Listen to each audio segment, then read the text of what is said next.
இன்னைக்கு இது நடக்கும், நாளைக்கு அது நடக்கும். நடந்தாலும் சரி, நடக்கலனாலும் சரி. இல்லை, அன்றியும் பரலோக தேவனுடைய திட்டத்தின்படி, சித்தத்தின்படி அழைக்கப்பட்டவர்களுக்கு சகலமும் நன்மைக்கு எதுவாய் நடக்கிறது. உன் வாழ்க்கையில நடக்கிற ஒவ்வொரு சம்பவங்களும், உன் வாழ்க்கையில எதிர்படுகிற ஒவ்வொரு மனிதர்களும், உன் வாழ்க்கையிலே வரக்கூடிய ஒவ்வொரு ஆசீர்வாதங்களும் திட்டமிடப்பட்டு வருகிறது. கடற்கரை மணலை எண்ணி வைத்திருக்கிறவர் உன் வாழ்க்கையிலே நடக்கிற ஒவ்வொன்றையும் திட்டமிட்டு உனக்கு அனுமதிக்கிறார். உன்னை சிருஷ்டித்தவர் ஒரு நோக்கத்தோடு உன்னை சிருஷ்டித்திருக்கிறார். ஸ்தோத்திரம். அந்த நோக்கத்தை நிறைவேற்ற தேவன் இன்னைக்கு இங்க இருக்கிற ஒவ்வொருவருக்கும் தயை பாராட்டுவாராக. நீங்க உங்க வாழ்க்கையை யோசித்து பாருங்கள்.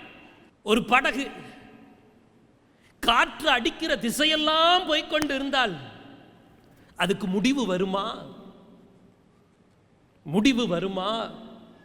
துன்மார்க்கரோ அப்படி இராமல் காற்று பறக்கடிக்கிற பதரை போல் இருக்கிறார்கள்.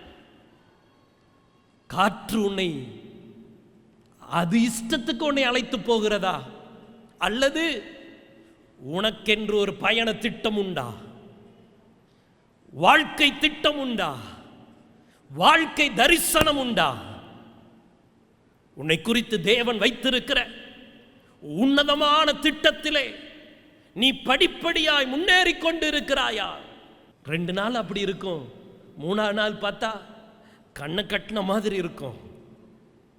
2 நாள் தேவ சித்தத்தில் நான் போயிட்டு இருக்கிறேன்னு சொல்லக்கூடிய தைரியம் இருக்கும்.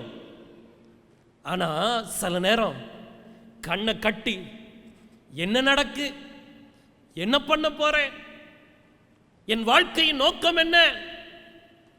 என் வாழ்க்கை இன்னொருத்தன் கையில் இருக்கு, அவர் கையில் இருக்கு, இவர் கையில் இருக்கு. அவர் பிச்சையா போட்டா என் வாழ்க்கை நல்லா இருக்கும்.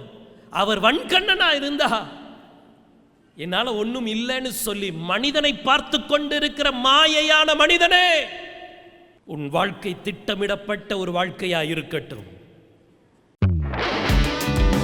துதியின் கோட்டை ஆலயம் புதிய பேருந்து நிலையம் அருகில், திருநெல்வேலி 620007 தமிழ்நாடு, தென்னிந்தியா. இணையதள முகவரி www.fortopriceministries.org.